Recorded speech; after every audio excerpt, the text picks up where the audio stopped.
實用面積436呎，間隔方正冇浪費，完全唔會有局促嘅感覺。今日 Vicky 帶大家嚟睇睇上水威尼斯花園一個兩房嘅上車盤。呢一間兩房真係越睇越中意。家陣我哋即刻隨住個鏡頭去望下內廊嘅情況先。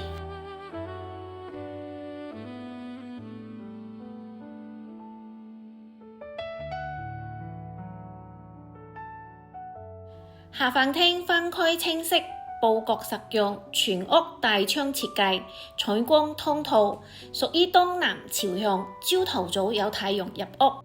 呢個單位目前業主自己住緊，全屋保養得好生淨，木地板、家私家電都打理得好好，連定製嘅書櫃、收納櫃、窗台櫃一應俱全，儲物空間十足。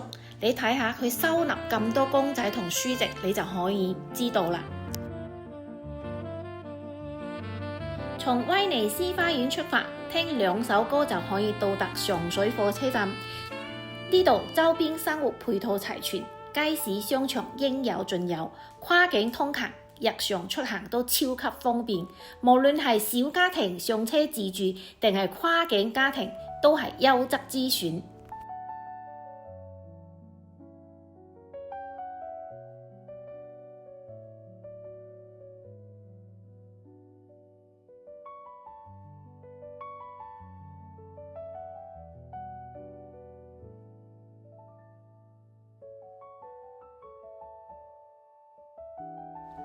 呢個單位家私家電全齊，拎包就可以入住，慳返一大筆嘅裝修費用，唔使等交樓，唔使抌錢落去裝修，直接就可以擁有嘅溫馨小家，400幾萬就可以帶走。你心喐未啊？有興趣嘅評論區話我知。